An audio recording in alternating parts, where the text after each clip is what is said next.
చంద్రబాబు నాయుడు పీఠం కదిలిపోతోంది. చంద్రబాబు నాయుడు, లోకేష్ గజగజ వణికిపోతున్నారు. అందుకనే ప్రజల నుంచి వస్తున్నటువంటి స్పందన, ప్రజల్లో ఈ ప్రభుత్వం కుట్రతో, కుతంత్రాలతో, అవినీతి అక్రమాలతో డిఎస్సికి సంబంధించినటువంటి నిరుద్యోగులకి అన్యాయం చేసింది, వాళ్ళ ఆశల మీద నీళ్లు చల్లింది అని ఈ సమాజం ప్రధానంగా విశ్వసిస్తుంది. కాబట్టి దానిలో భాగంగానే ఈరోజు పెద్ద ఎత్తున స్వచ్ఛందంగా ప్రజలు కానీ, విద్యార్థులు కానీ, నిరుద్యోగులు కానీ డిఎస్సిలో అవకాశం వచ్చి ఈరోజు కోల్పోయినటువంటి వాళ్ళ కుటుంబ సభ్యులు కానీ అందరూ కూడా పాల్గొనడం జరిగింది. లోకేష్ రాజీనామాకు డిమాండ్ చేశాం. అదేవిధంగా దీని మీద సిబిఐ విచారణ జరిపించాలని చెప్పాం. వీటి మీద పేపర్ లీక్ అయింది. ఎక్కడైతే నీట్ పేపర్ లీక్ అయిందో దాని మీద కేంద్ర మంత్రి ధర్మేంద్ర ప్రధాన్ రాజీనామా చేశారు.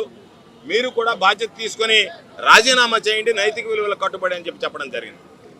మేము సిబిఐ విచారణ చేయించండి అని అంటే సిబిఐ క్లీన్ చిట్ ఇవ్వలే, నెల్లూరు నారాయణ క్లీన్ చిట్ ఇచ్చాడు. నాకు ఆశ్చర్యం ఏంటంటే ఆయన ఏమన్నా సిబిఐ డైరెక్టర్గా కూడా ఏమన్నా బాధ్యతలు తీసుకున్నాడేమో నాకు తెలియదు, ఆయన ఏమన్నా ఒక ఏజెన్సీ పెట్టుకున్నాడేమో నాకు తెలియదు. నారాయణ చెప్పాల్సింది ఆయన ఏ స్వచ్ఛంద సంస్థ ఏజెన్సీయో నిర్వహిస్తుంటే విచారణ సంస్థ, ఆ విచారణ సంస్థకి ఏ విచారణ సంస్థకి ఆయన అధిపతి అయితే ఆయన వచ్చి ఈయన క్లీన్ చిట్ ఇచ్చాడనేటువంటిది చెప్పాల్సినటువంటి పరిస్థితి. కాబట్టి నారాయణ క్లీన్ చిట్లతో పనిలే. నారాయణ లోకేష్కి క్లీన్ చిట్ ఇచ్చిన ఆయన్నే ప్రజలందరూ నారాయణ చెప్పినట్టుగా వినరు. ఈరోజు మీకు దిక్కు తెలియక కొంతమంది ఉద్యోగులు తీసుకొచ్చి వాళ్ళందరిని పురికొల్పి వాళ్ళు గొడవలు చేస్తే మీ ఉద్యోగాలు పోతాయని చెప్పి వాళ్ళకి లేనిపోయినటువంటి ఒక ఆలోచన సృష్టించి వాళ్ళని త్రిశంకు స్వర్గంలో పెట్టి మీరు కూడా పాల్గొనండి అని చెప్పి పోటీ సభలు ఏర్పాటు చేయడానికి ప్రయత్నం చేసినా ఎక్కడా కూడా ఆ పోటీకి సంబంధించినటువంటి వాటిలో డిఎస్సికి సంబంధించినటువంటి నిరుద్యోగులు కానీ, డిఎస్సిలో అవకాశం వచ్చినటువంటి వాళ్ళు కానీ జగన్మోహన్ రెడ్డి గారు మాట్లాడేది వాస్తవము. కాబట్టి పారదర్శకంగా జరగాలి. పారదర్శకంగా జరిగితే మనకు వస్తాయి అనేటువంటి నమ్మకం, విశ్వాసం ఉంది. కాబట్టి వాళ్ళు పాల్గొనకపోయినా ఎవరెవరినో తీసుకొచ్చి వాళ్ళందరినీ కూర్చోబెట్టి ఈరోజు మీరు మాట్లాడేటువంటి మాటలు ఏ విధంగా ఉన్నాయంటే డైవర్షన్ పాలిటిక్స్కి తెరదీసేటువంటి విధంగా, ఒక ఆయన పొట్ట ఆయన కూర్చున్నాడు, ఒక ఆయన లావ్ ఆయన కూర్చున్నాడు, ఒక ఆయన ముసలి ఆయన కూర్చున్నాడు. ముసలాయన అంటే నిరుద్యోగులకు సంబంధించి మన డిఎస్సీలో అవకాశం కోల్పోయినటువంటి వాళ్ళ తల్లిదండ్రులు ఉండరా? వాళ్ళకన్నా బిడ్డల పాపం అవస్థలు పడుతుంటే ఆ ఉద్యోగం అవకాశాలు కోల్పోయినటువంటి వాళ్ళకన్నా డిఎస్సీలో వాళ్ళ తండ్రులకు ఎక్కువ ఉంటుంది, వాళ్ళ బంధువులకు ఎక్కువగా ఉంటుంది. అయ్యో ఈ విధంగా ఉందే పరిస్థితి అని. కాబట్టి మీరు ఏది లేక, ఏమీ చేయలేక మాటలతో దాడి చేస్తా కాలక్షేపం చేస్తున్నారు. ఏది ఏమైనా ఒకటే విషయం చెప్పాం, దీని మీద నెల్లూరు నగర నియోజకవర్గంలో అన్ని కార్యక్రమాలు విజయవంతంగా పూర్తయ్యాయి.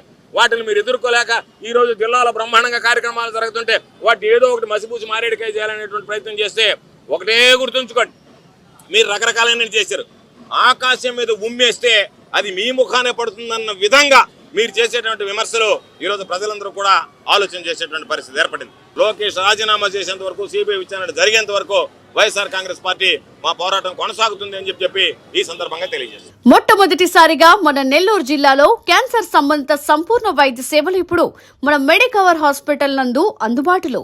అత్యాధునిక సాంకేతిక పద్ధతులలో దక్షిణ భారతదేశపు మొదటి హాల్సియన్ రేడియేషన్ మిషన్ తో క్యాన్సర్ కు రేడియేషన్ చికిత్స, నిష్ణాతులైన వైద్య నిపుణులు, మెడికల్ సర్జికల్ రేడియేషన్ ఆంకాలజిస్టులు, న్యూక్లియర్ మెడిసిన్ ఫిజిషియన్ అన్ని వేళలా అందరికీ అందుబాటులో. అన్ని రకాల క్యాన్సర్ చికిత్సలను డాక్టర్ ఎన్టీఆర్ వైద్య సేవ పథకం ద్వారా నిర్వహించుతారు.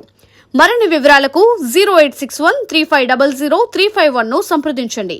Medicover cancer institute, NH5, Chintareddypalem cross road, Nellore.